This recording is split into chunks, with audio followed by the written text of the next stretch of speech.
To order our meeting of the Amherst School Committee on Tuesday, May 10th at 7:05 p.m. And we'll start with a roll call. Please state present when I call your name. Ben? Ben present. Peter? Peter present. Irv? Irv present. Allison present. Jennifer? Jennifer present. Great, thank you. And first up, we have approval of our minutes from, sorry, I was on the wrong item, April 26th. And those are included in our packet.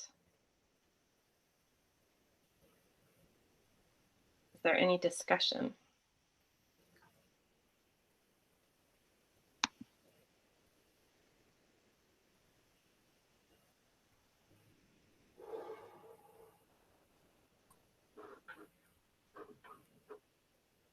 Seeing none, I will make a motion and move that we approve the minutes from April 26th as presented.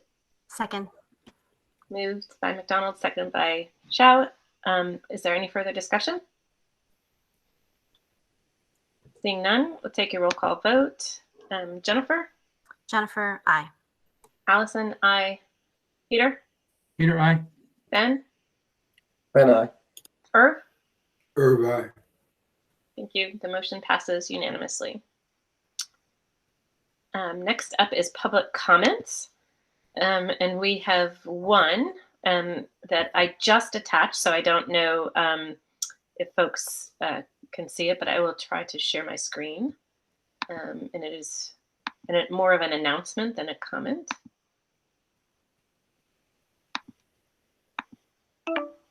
Yeah, shoot, it's still not letting me. Let me try fixing my preferences.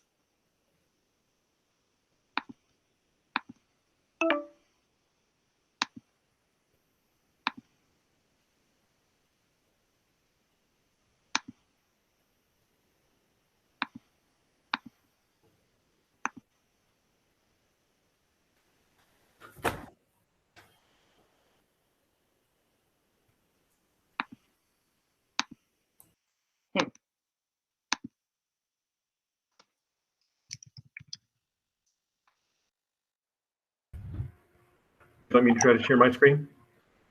If you can, I don't know why this. It's not even showing up as an option here. Okay. Are you trying to share your screen? Hold on. I am, but it's saying my system preferences won't allow me to. So I don't. But I fixed that the last time. Is that the correct? That is. Thank you, Doug. You're welcome. Is that large enough for everyone?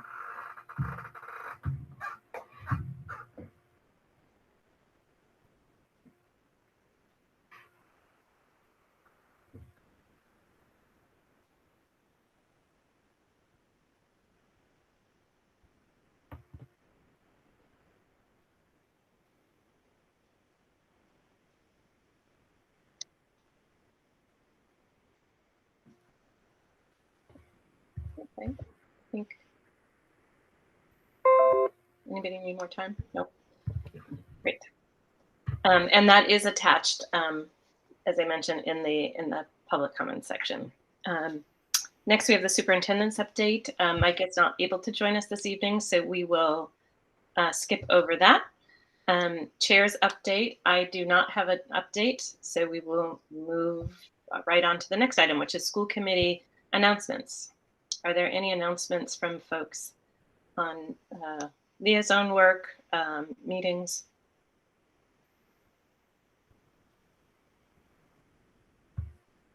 Seeing none. Last call? No? Okay, we'll move on to our new and continuing business. And first up, we have our spending update on ESSER grant funds. And so with that, Doug has joined us, and I'll turn it over to you, Doug. Okay, present. thank you. I'm going to share my screen here and give you a little different image than what's in the packet. I think that this will display a little better. It's sort of straddled across 2 pages in the packet materials. So let me get this up. I'll make it a little bigger for you all.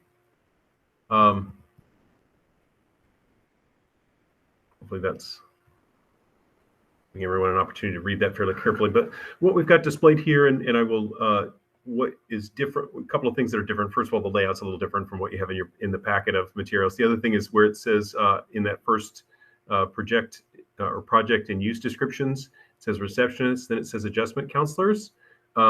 Unfortunately, in the one that's in the packet, adjustment and counselors got separated and are straddling the COVID-related salaries. So that's just a correction for your reading of it later. But what we've itemized here, and we've talked about these things before, is the spending we've done to date in the current year is what's shown in those top 3 rows of information. We'll continue to spend in those areas in the remainder of this year.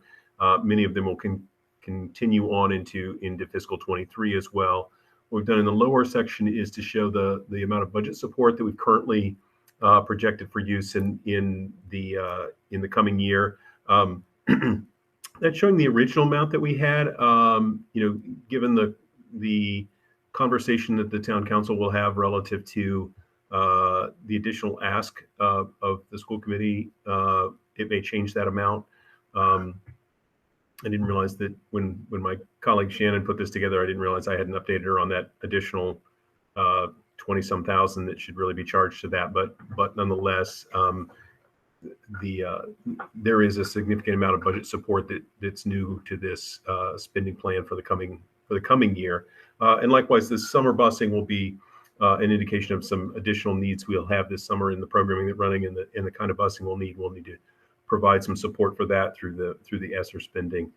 So I think I'll stop there and ask if there's any questions or clarifications we have on what we've been purchasing and what we plan to purchase with this.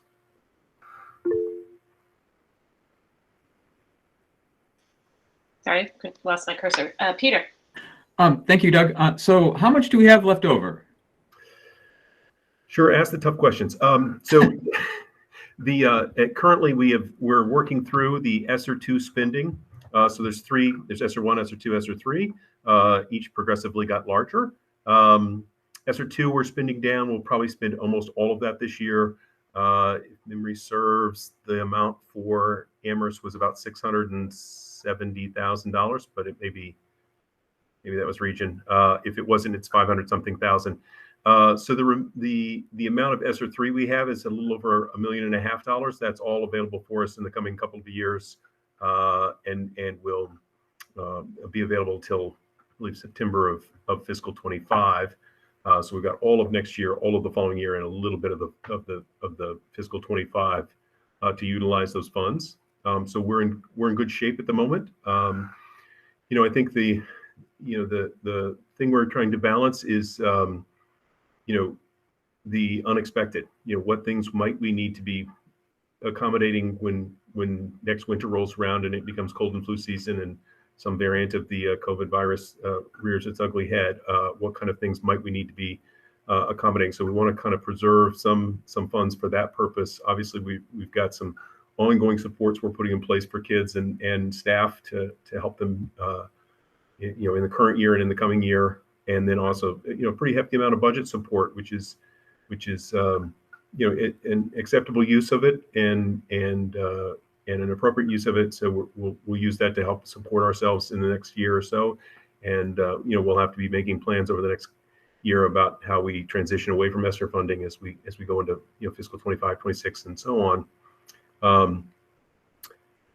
So I think, short story, we're in good shape money-wise at present. And we've got a decent resource still available to us.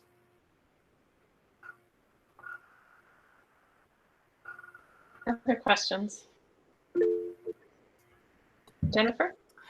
Doug, is it a use it or lose it situation? There's no possibility that we're not going to use it all by fiscal 25, right?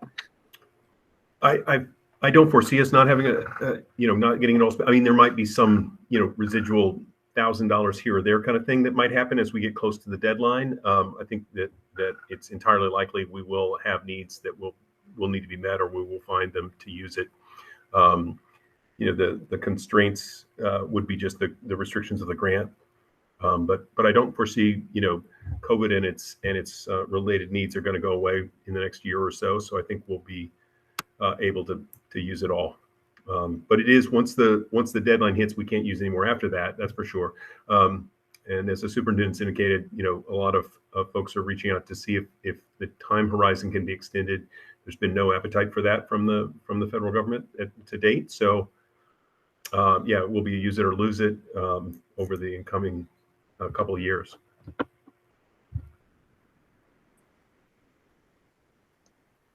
And remind me what that deadline is. Is it during FY25 or? It is. It runs through. I think it's because it's based on a federal fiscal year, which starts in October. So you technically have, in our fiscal year, it would be the July, August, and September of fiscal 25, which will be the July, August, and September of calendar year 2024. We can spend through that end of September of 2024. Got it. Thank you. Peter? So thank you for that date clarification. So could we potentially use some of it for budget support for the FY25 budget? And the reason I ask is that I'm trying to think the FYs and the names of the FYs always confuse me, but I'm trying to think of how many years we can use this for budgetary support, and then what the gap is between that cutoff and the opening and the fiscal year that hopefully the new school building will open, and we realized some budgetary efficiencies. So right now that it looks like if we can use some of this for FY25, then we only have FY26 that won't have any possibility of support from this and before the new building comes online. Am I getting those dates correct? I believe so. If we're looking to open the new building in the fall of 26, that's fiscal year 27. So yeah, that would be a 1 year fully without any ESSER support whatsoever. And the other thing that will come, and potentially provide a little, economy of in our budgets is moving the sixth grade. We still got to do the full sort of analysis of that, and we're getting some support from the town through their ARPA funds to help us do that sixth grade move. So the first year of the sixth grade, which will be fall of 23, won't be this fall, it'll be next fall. So it'll be fall of 23, which will be fiscal 24. There might be a little bit in that first year, probably not, but in the subsequent year of fiscal 25, there may be a little, after we have a year under our belt, the operational structure might be such that we get a little bit of a savings there.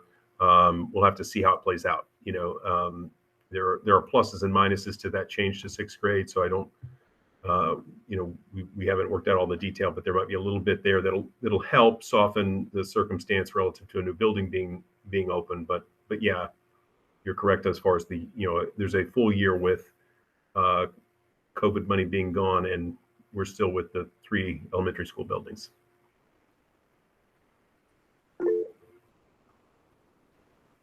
Jennifer? Sorry, I just wanted to clarify on that, Doug. You said that ESSER 3 would be available until October, the October that's in our fiscal 25, which you said we would have to spend it by July, August, September of 24. So that feels like 2 years between when we have to spend that and when the new school would open in September of 26. Like it could be in the fiscal 25 budget, but we have to spend it in that July, August, September of that. Technically, we have to commit it for spending by the end of September. So, and we can kind of stack the spending too. So we could potentially leverage the money in the early part of the fiscal year, which then preserves our regular appropriation for the rest of the fiscal year. There's some of that we can do. Okay. Some of that will all depend on how much we have remaining at that point and that sort of thing. But yeah. So the amount of help in fiscal 25 is difficult to predict how much we'll have, and it'll be a little constrained by virtue of the limits in the early, the first quarter really of the fiscal year.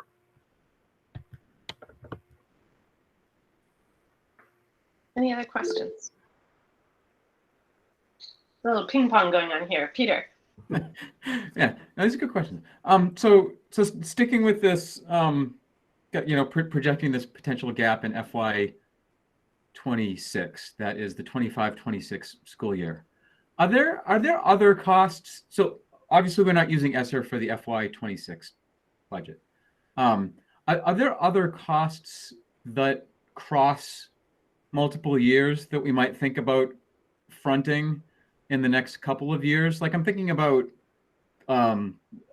like utility contracts and other commitments that we know we're going to spend them in 1 year, we know we're going to spend them in the next year. And so as long as we're following all the rules, if we front load stuff into the next few fiscal years, then we might perhaps will have less to spend.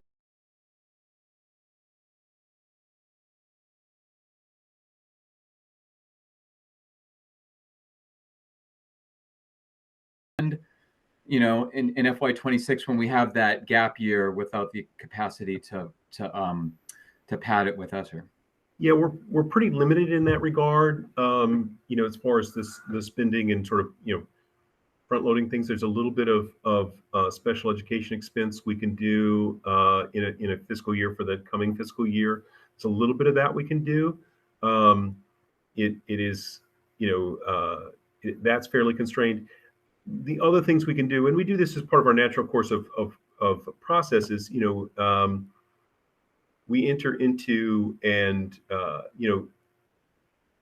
contracts for electricity, providers of electricity, contracts locking in rates. We buy heating oil in advance, or we sign contracts for a guaranteed price in advance, unlike heating oil. That typically, like the heating oil is really, you're buying it about 6 months ahead of when you start to ask for it. But electricity contracts, some of that we'll try to obviously, and we always do this, we try to secure those in a way to hold the rate steady. It doesn't necessarily, you don't pre-fund them at all. And so the things that we could potentially pre-fund are very, very limited. However, there are things, that we'll look at for sure as far as that's concerned, as far as, can we, within the limits of, there's some potential for like software, if you bought a 2-year subscription, that kind of thing, we might look into those types of things. But again, we'll be limited to some extent because generally you have to receive the good or service before you can pay for it, and utilize it in the year in which you do, pay for it. So that constrains us pretty tightly. So, 26 could be pretty tricky. But we'll have to see what enrollments do over the next couple of years. There's going to be 2 to 3, not doing the math in my head on that, sort of new enrollments of kindergartners, and depending on the size of those classes, what housing comes online, how many kids we have, there's a whole host of other factors that play in. State aid could change noticeably, so there's a whole host of those things that'll be factors in that regard. But we'll definitely try to keep an eye on any and all options to prepare ourselves for that kind of a gap year, as it were.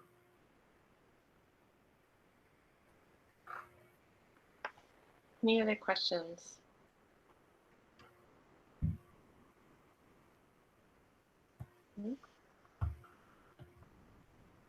Thank you for that update. Doug, it does something to think about if it might be helpful to have a presentation, have your team come in and sort of do a similar presentation that they did last year. I think, I can't remember when it was. It might have been a year ago, on sort of all the grants that we've received and how they've been spent in the total dollar amounts, not just the ESSER. Because I recall that conversation, that information in that conversation was super helpful and informative. So I'll do a little bit of a spoiler relative to the superintendent evaluation instrument. So one of the aspects of doing the superintendent's evaluation is he collects artifacts. And one of the artifacts that my department is in particular putting together is exactly that kind of all the grants and all the awards for the last year or so. And there's a number of them. And, there's sort of usual suspects like the title grants or IDEA, that sort of thing. But there are some other grants we've been awarded that will get included into that and have in front of you fairly soon. It certainly is part of the artifacts of the superintendent's eval. And if you want a more extensive conversation about it, we're happy to provide that. Great. Super. So with that, we'll move on to the next item, which is the update on this year's third quarter budget spending. And that's over to you again, Doug. Thanks. So let me bring it up and zoom in on it a little bit so that you can kind of see where we're at. See if I can make that just a smidge larger.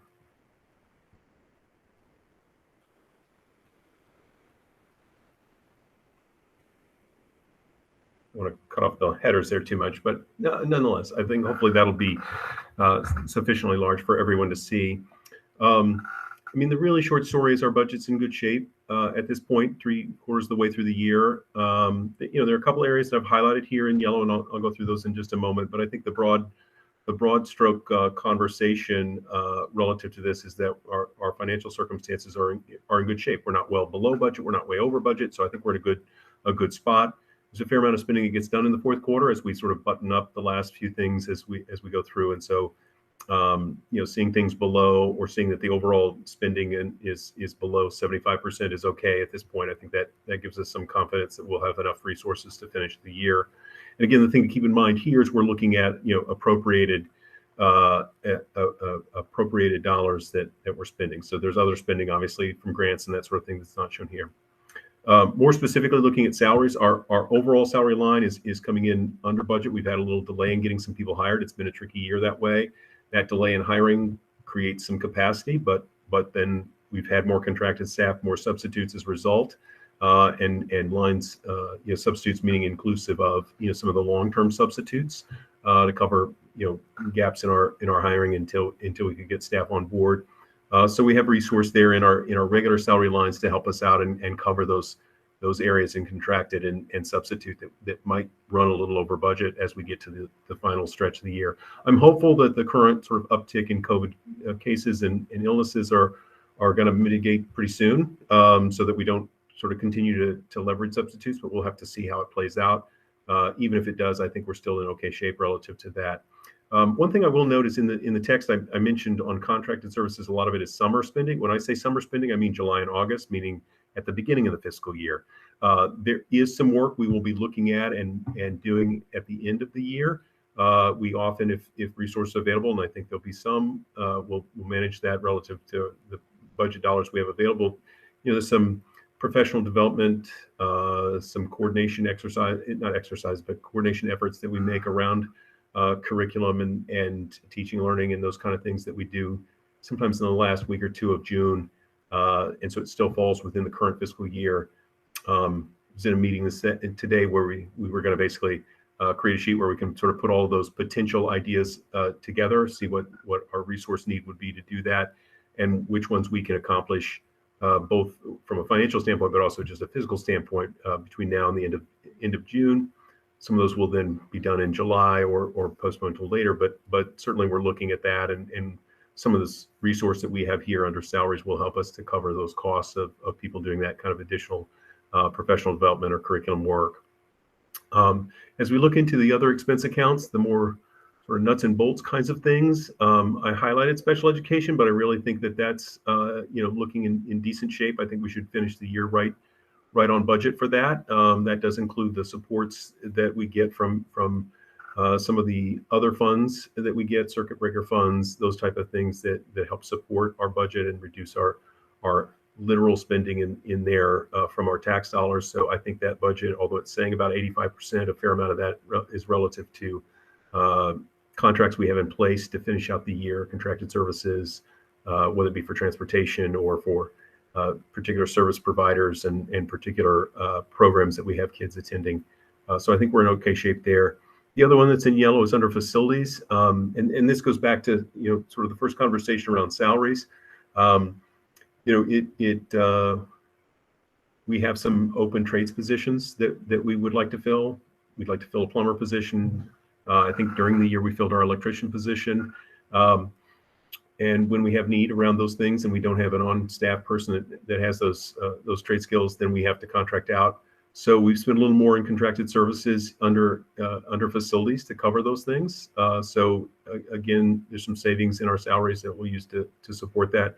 Again, I think we're in a place relative to the facilities that we should be fine relative to finishing the year under budget. Or the thing that you will have is either later this month or very early in June, I'll come back and have some budget transfers. So we'll take some resources from some of these areas and move them to other areas just to make sure that we kind of stay on budget with regard to any areas that are coming in over budget or have available resources to come in under and support those. I think some of the other ones, right above that is information systems. It's at 90%, 91%. It's like, well, why is that one not yellow? And the reason is in looking at that particular line, and I look at what is left. What has been spent is primarily things that are fixed cost, like software license renewals, that sort of thing. What's remaining, as far as budget's concerned, is discretionary spending, and so we have control of whether we do or do not finish that budget or finish the year within that budget. So I think in that regard, I'm not concerned with that one being at 91% that it's going to finish within budget. It will. The discipline by the department heads will be such that they keep us on budget there. So there's a little bit of that as you look at these different areas of the budget. But again, the sort of short story, overall, our budget's in good shape. We've got resources to finish out the year.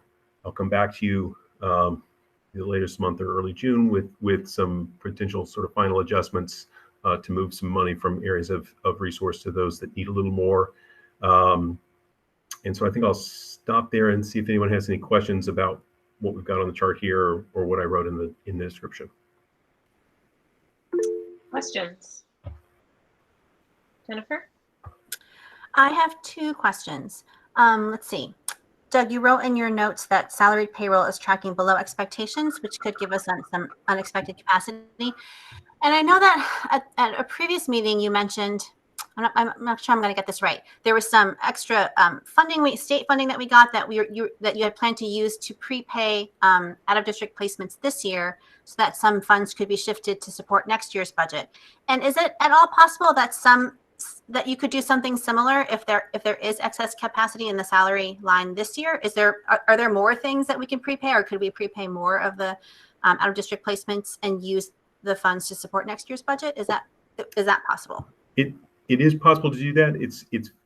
The state's very limited on what it allows you to do. It'll let you do special education expenses. And so with regard to if we have a placement to a private school or private organization that's, they're licensed by the state and partners with the state, but they're still privately held. Those we can only play the summer tuition on. So we can pay basically July, August, part of September. If the placement is in a collaborative, so the Hampshire Educational Collaborative is one we are a partner and member of, and we have, I don't know if we have any elementary, I'm trying to remember off the top of my head. I think we might have one kid placed there. You can technically, because you're a member of that organization, you can prepay the full year's worth of tuition. We usually don't unless we're really confident the circumstances are not going to change. And so certainly, yes, we will do that as best we can. That's a bigger factor for the regional district, not as much for Amherst. Amherst has a smaller amount that's available, but we'll certainly, if those resources are available, we absolutely will do that because that gives us a little more flexibility with our budget in fiscal 23 as it starts to evolve, because we've sort of taken out an expense that we were expecting to pay and that isn't there, so we have resources. So yeah, we'll definitely do that if the opportunity arises over the next essentially month or so. I want to give other folks a chance to ask a first question before anybody asks a second question. So I just want to scan the room and see if there's any questions from any other members at this point. No? Okay, go ahead, Jennifer. Thanks. So district-wide special ed is often not green in the reports, in the quarterly reports that you've shown us this year. It's often not green. Can you provide us with documentation of the expenditures in that line, just so that we can have a better sense of what are the things that make up that line? Like, it would be great to have some sort of documentation so that we can understand better what's in that big category. I mean, I don't expect you to provide it now, but at some point, maybe for the next meeting, could you give us some sort of breakdown of what's in that line? I think what I'll point you to in the short term is if that large budget book that we gave you earlier in the year for the coming fiscal year, you get a sense of, although ironically, and I will hopefully change this over the next year or so, the categories that we see on this particular sheet for the third quarter aren't exactly aligned with that. It is for things like special education, it is.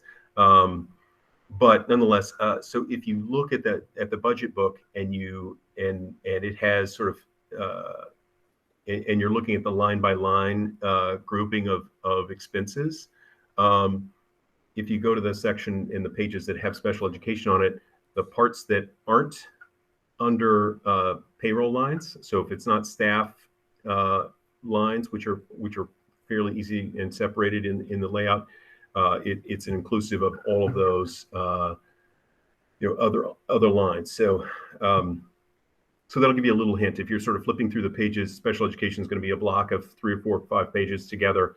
The expenses that sort of fall into that, you'll start to see what kind of things are involved.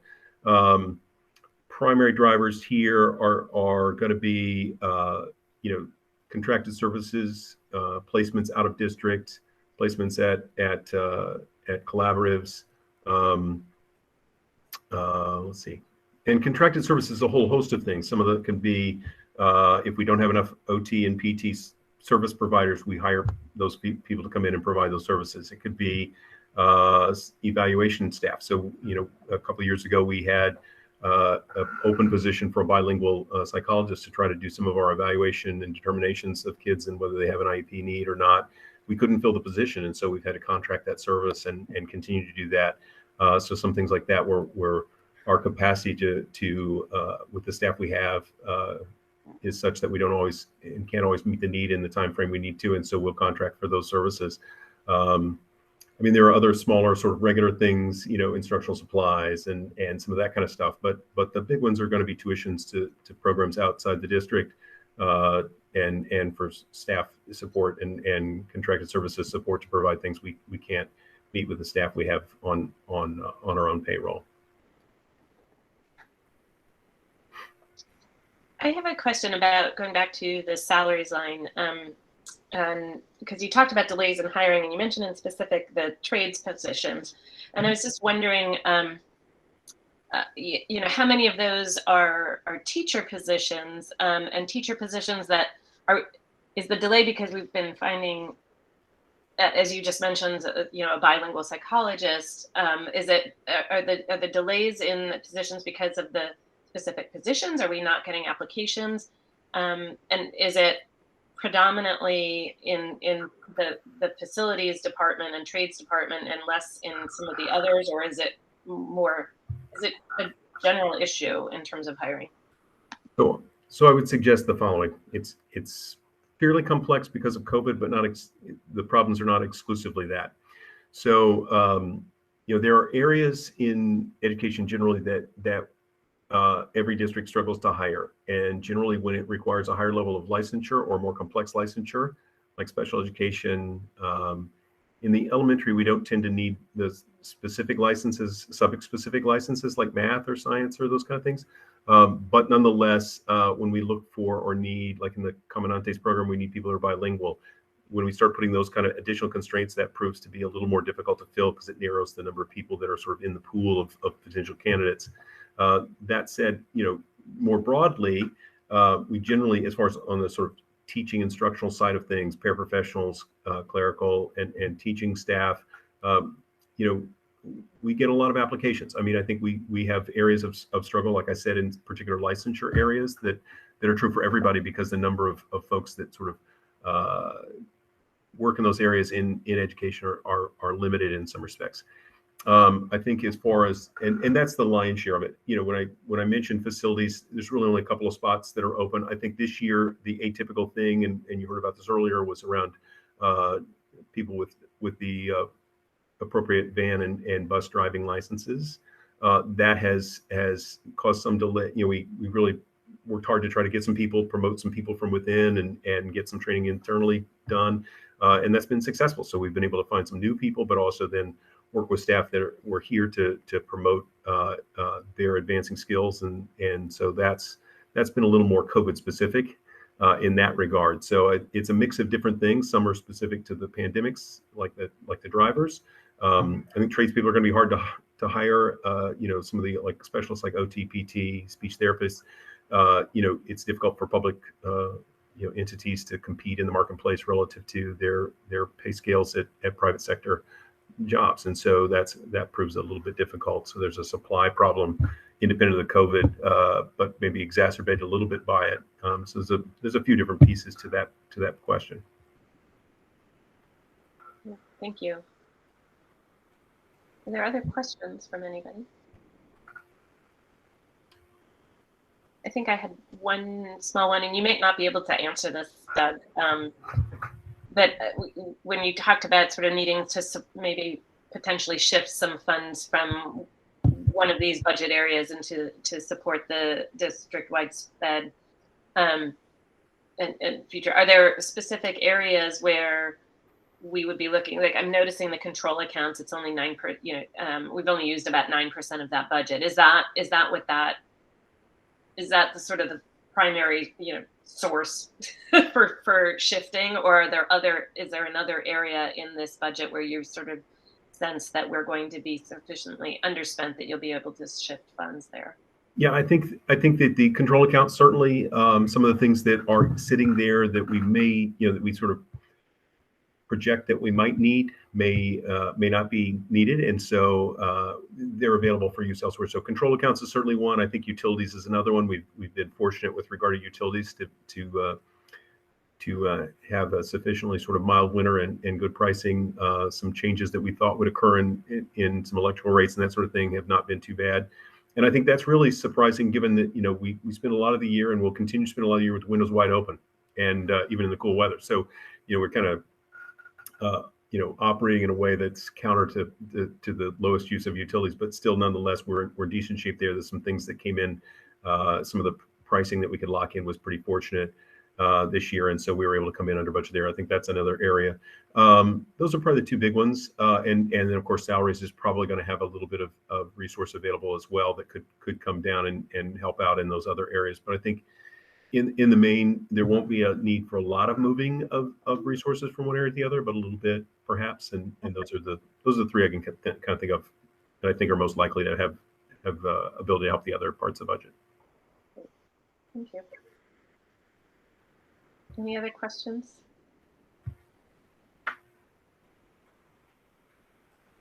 Doesn't look like there's any more questions. Thank you, Doug. You're welcome. And moving right along to our next item, school building committee update. So I'll look to Ben, who is our representative on the school building committee, for that update. Yeah, so I'll start with last Thursday, the 5th. There was a community forum, and I'll roll that right into our meeting on the 6th. So it was a well-attended community forum, but as was pointed out during our meeting on Friday, it wasn't a new group of folks. It was pretty much our typical cast. So we didn't necessarily get new voices, but we got more input. Then on Friday for our meeting, we looked at the traffic studies that were done on each of the sites and kind of learned that each site has its own unique individual problems, and like neither is necessarily perfect in terms of traffic. Like both sites would take a lot of work on the areas outside of them to accommodate more traffic from a larger building, well, a larger populated building. And that's probably the gist of it. We spent a lot of time talking about the traffic studies. So yeah. Was there conversation at our last school committee meeting? We talked a little bit about sort of what is the criteria that decision criteria that the school building committee is working on or considering in coming to the decision. Has there been progress on that? Yes, the kind of gotten it narrowed down to what the matrix is going to look like, what we're going to make our decisions based on. That was actually another key piece for that meeting.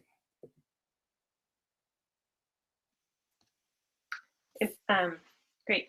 Jennifer. Ben, has there been any more progress on more or different types of community outreach? For example, the League of Women Voters flyer that was shown earlier, they're holding an event to welcome the new CREST director. And I was thinking maybe one creative way of having community outreach is to ask to partner with League of Women Voters. Maybe they would be willing to hold a community event, an in-person community event, maybe even about the school building project. I also know that the library project, the outreach committee for the library project is, I think, partnering or sort of tagging along with Crest Outreach.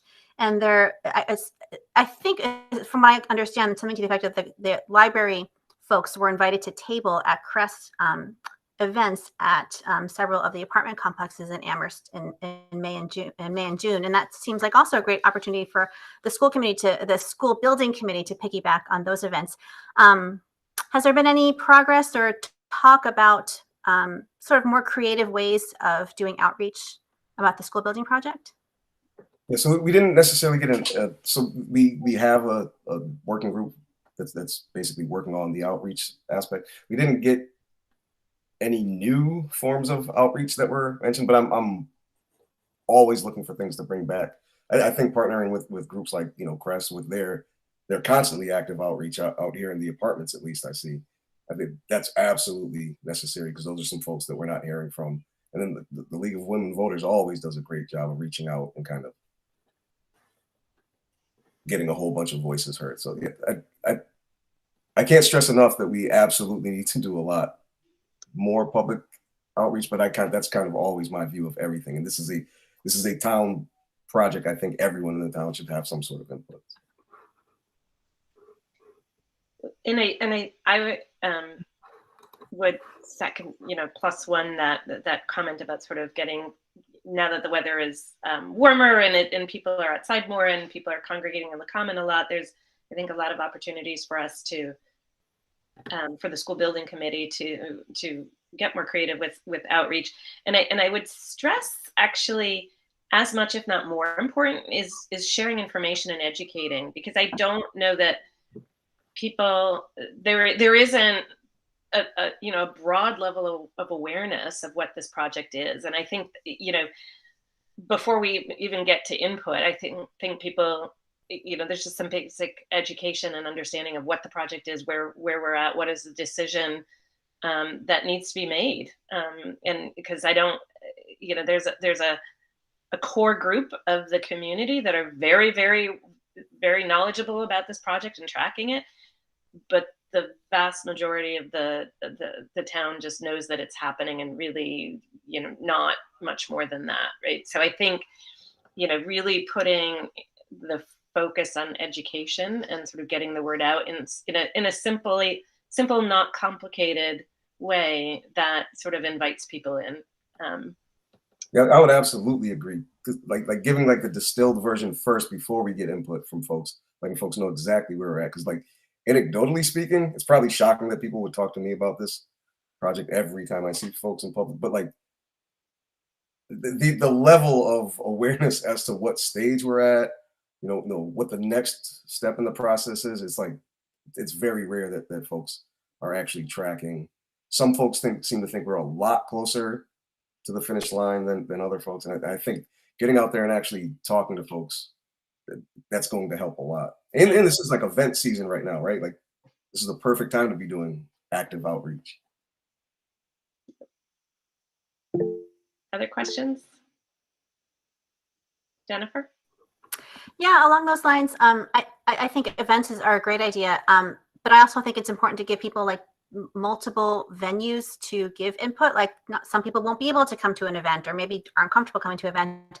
So, and I know we're going to talk about the 6th grade survey, the survey about move to the 6th grade, which was a wonderful, like very detailed, open-ended questions survey about moving to the 6th grade. Like, can we do something similar to that for the school building project, where we have an online survey similar to the one about the 6th grade project, where we ask for people's input? And there could be some education aspect to it too. We can give information in the survey as we're asking for input. So that seems to be, since we've already done it for the 6th grade move, we hopefully have like the processes in place, and we know who to contact to create a survey for the building project. So that could be another way to get input from people. I think like 100 people filled out the 6th grade survey. So that's another way to get sort of quantity of input. That's definitely worth suggesting. Any other thoughts or questions? When is your next meeting, Ben? Our next meeting is on Friday the 20th at 8:30. And the more folks that could attend, the better. And there's another community forum, correct? Coming in June? Yes, I don't have the date right here in my little notes. Yep, I'll include that in my next update. Okay, awesome. Great. If there's no other questions, then we'll move on.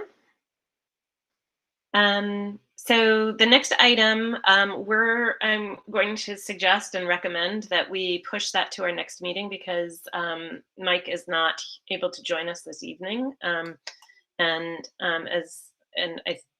not sure that Doug wants to sort of play that role. So we will move that to our next meeting. The next item, I'm going to ask also that we push that one to our next meeting. I'm not sure when normally the Amherst School Committee and the Pelham School Committee will sort of piggyback, sort of after the region has sort of developed an instrument, then the other districts will sort of make modifications to that if it, or even use the same one. So my understanding is that that hasn't gotten started yet, so we don't yet have an instrument to look at. So that will be at our next meeting. So with that, speaking of next meeting, our next item is future agenda planning. So our next meeting is May 31st. So on that, we'll review the instrument for the superintendent evaluation. We will, is a question mark that I need to connect with the region chair, I believe, on whether or not we do a joint meeting for artifacts presentation or whether we do that separate. So region chair will connect, I guess, within the next week or so. But if we don't do it joint, then the artifacts presentation will be also on the 31st. 6th grade to the middle school update, school building committee update, and then request to consider the resolution similar to what the regional school committee looked at, the fair share amendment resolution and endorsement. So those are the items that we have right now for May 31st. Are there any things that I'm missing? Jennifer. I just have a question. Are we changing to a 7 o'clock start time now, or was it just for tonight? Just for tonight.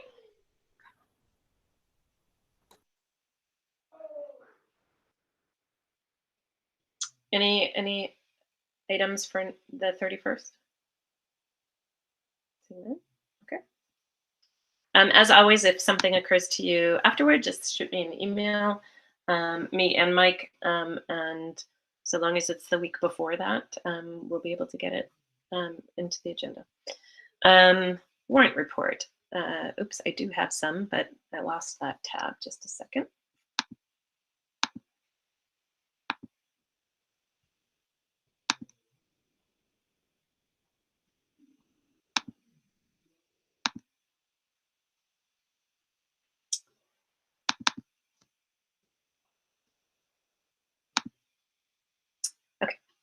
I, Alice McDonald, authorized by my signature to payables in the amount of $88,360.29 for a warrant dated April 29th, 2022. This included general fund expenses of $66,653.16, revolving fund expenses of $138.95, grant fund expenses of $12,515.32, ESSER funds of $8,535.63, miscellaneous of $500, and a gift of $17.23. And I signed that on April 28th, 2022.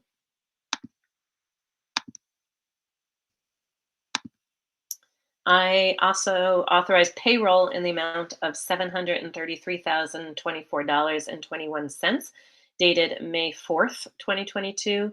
And I signed that on May 5th, 2022.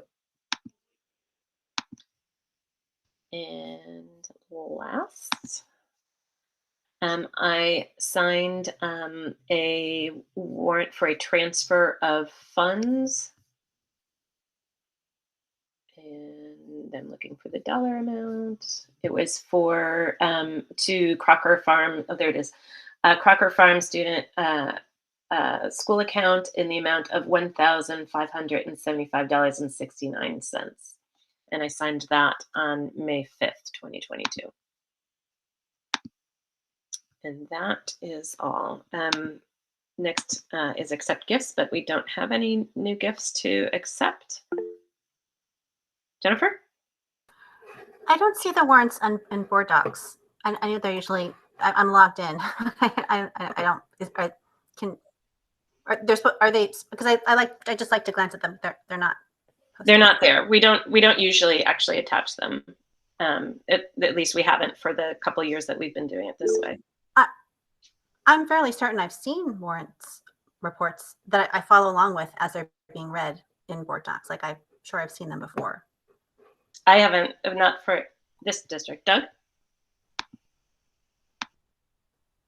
All right, I'm gonna mute myself there.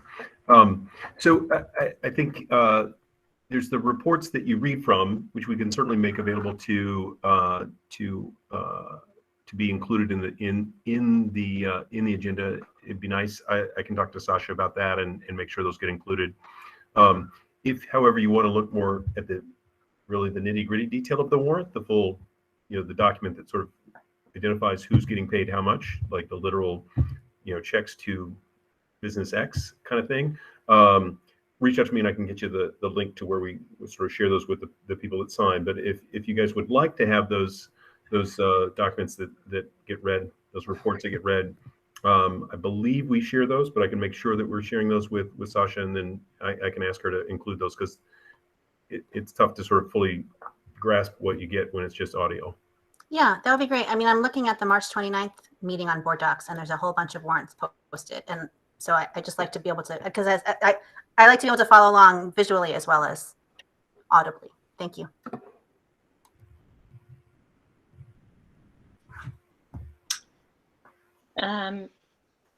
So no gifts to accept. So I will make a move that we adjourn. Is there a second? Second. Moved by Allison, second by Jennifer, and there's no discussion. So we'll take a roll call vote. Peter. Peter, aye. Jennifer. Jennifer, aye. Irv. Irv, aye. Ben. And I. And Allison, aye. We are adjourned. Thank you, everybody.